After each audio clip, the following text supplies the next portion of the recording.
Hello there. Anti-Christianity in the UK just gets worse. A street preacher has now been arrested for saying, "God bless you."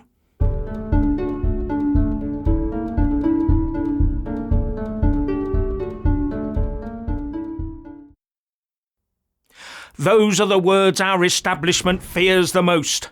God bless you. And if you think that's a load of rubbish, then look at the case of Sean O'Sullivan. He's now been arrested by Wiltshire Police a total of 16 times for preaching. With GB News reporting, Sean O'Sullivan, 36, claims that police are trying to suppress his freedom of speech after being arrested 16 times. He is now planning to sue Wiltshire Police after being cleared of racial harassment following a 6-day trial at Crown Court, with the taxpayer footing the bill estimated to be around £20,000. And in all the times he's been arrested, not one charge against Sean O'Sullivan has stuck. So why do they keep going after him? After all, I've yet to hear about people from any other faith being arrested for praying or preaching in the street, even if they cause major blockages in roads and on pavements. How long will it be before not bowing down with them is deemed to be Islamophobic or even an anti-Muslim hate crime? And you think I'm kidding? Just look at our schools taking all the kids to mosque. And why is it okay for the pro-Pali mob to go about the place screeching from the river to the sea with its obviously genocidal connotations, but a Christian preacher to say in public, "Pray for the Jews and pray for the Palestinians," is somehow an arrestable offence? Although that case was thrown out of court within an hour and a half. But I'm surprised it got far enough to actually go to court. What are Wiltshire Police farce and the unholy Crown Prosecution Service smoking? Whatever it is, it's far too strong for them and it needs to be placed on the banned list. The next time someone sneezes in Wiltshire, just watch out that you don't say, "Bless you," or you'll get your collar felt. Sean O'Sullivan told the Daily Mail, "The police have a vendetta against me. I've been told as much by individual officers who have said if someone complains about me, I'll be arrested." And he has also shared a video of a female police officer saying that the words "God bless you" could cause distress, and also that a Muslim could be caused distress by those words. And he claims a female police community support officer has liked comments on social media that have now been removed that call him racist and homophobic and not a very nice man. Police community support officer. I wonder which community she's supporting. And Mr. O'Sullivan went on to say, "I'm glad that the jury were able to see sense and almost immediately dismiss the nonsense that the police and prosecution said about me. I'm not racist and I have no problem with people disagreeing with my religious views, but I do have a right to state them because we have freedom of speech in this country, even if it does offend people. That's why, despite Wiltshire Police arresting me 16 times, I have always been cleared. But now I'm going to sue them because the harassment from them has turned into a witch hunt and it's just too much." Now interviewed by Mark Dolan on Talk TV, Bishop Kieran Dewar slammed this decision to chase Sean O'Sullivan through the courts.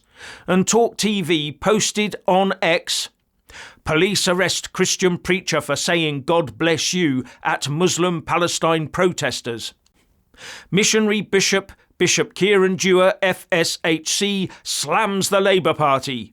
What on earth are we coming to in the United Kingdom?"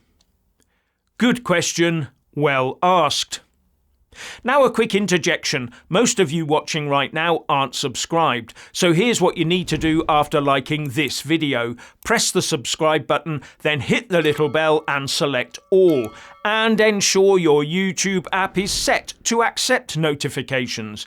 That way you'll get every single video the moment we release it. And if you don't, you're going to miss out.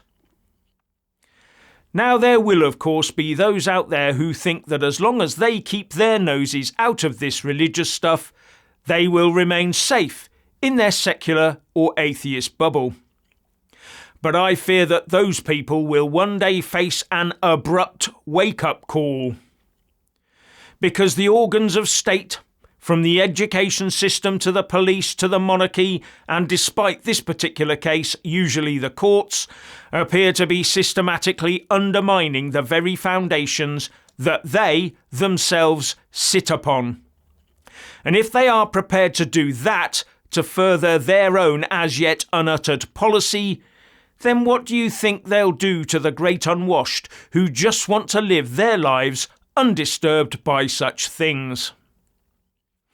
Just look around the UK right now. Our economy is now being actively trashed.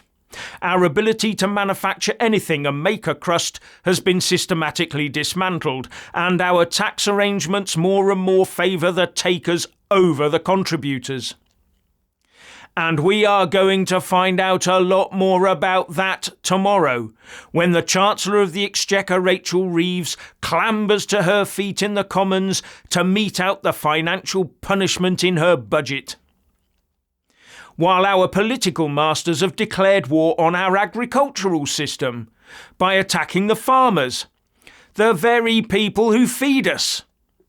Where do you think the political elite themselves will be getting their food from once that particular task is completed? Or don't they even care about that? And if they don't care about that, then do you think they care about feeding the ordinary person in the street? They've also managed to make energy in the UK one of the most, if not the most expensive in the world. And their net zero plans indicate that this will only get worse, further damaging our country, our health and our lives. Then there's the new laws on things like abortion and something called assisted dying. And also consider that the whole establishment gets its authority from the Crown, through the monarch that is crowned by a Church of England and therefore supposedly Christian archbishop. The crown that sits on the royal coat of arms in many courts across the land. And how about the crown on the police officer's helmet? And how about the barristers that become King's Counsel? Just because we vote once every 5 years to reaffirm the position of the Crown does not make us a true democracy.